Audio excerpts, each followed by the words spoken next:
you look at Florida's 17 points, I think people don't really realize how close this was to 40-0 or worse. I mean, even Florida's first field goal, first of all, it was a great touch pass by Felipe Frakes to get him down the field on that opening drive.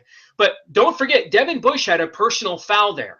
So they had a 3rd and 20. They ran a draw for a couple of yards, and then their kicker made a darn near 50-yarder. If Devin Bush does not get that 15-yard penalty, Mark, they're not in field goal range on that opening drive, which was the only points they really earned as an offense. And then the other two were the 2 pick sixes. So literally Michigan handed them the 17 points that they had. They ended up with 11 yards rushing. It's the 5th time since 2005 that Florida's been held to less than 200 yards of total offense. The previous 4 teams that did that to Florida all made it to the national championship game.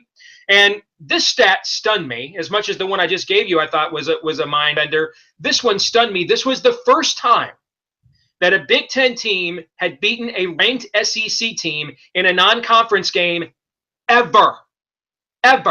Now, in fairness, they've only done this 8 times ever in the history of the leagues, because other than like when Alabama used to play Penn State all the time, most SEC teams are not willing to go home and home. This was Florida's first non-conference game outside the state of Florida in a quarter century.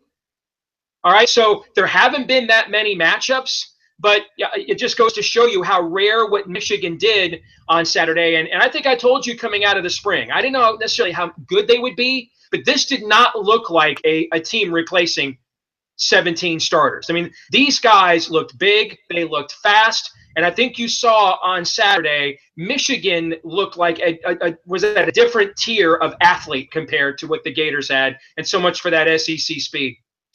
And Michigan and Penn State are the 2 programs that over the last 25 to 30 years that have had significant success against the SEC, unlike most of the Big Ten.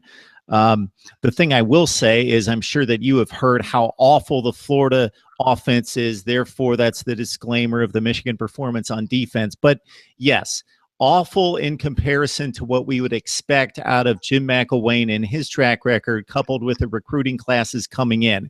I am a bit mystified at the lack of development of this offense as well. They've had a few years, as you mentioned off the top, to develop an offensive line that has been recruited to be much better than it's been in the past. But let's get something straight. We're not talking about an awful offense, and this will be proven over the next 11 games versus most of FBS or Power 5 play. They will score points against decent SEC defenses. No, they are not a great offense, and they have a lot of issues, but they are not going to be held to 11 yards rushing week in, week out, and will put up more than 3 points against the rest of the defenses they play, aside from maybe Florida State at the end. So there is capable talent on the Florida side of the ball. This is more about Michigan getting the job done on that side of the football.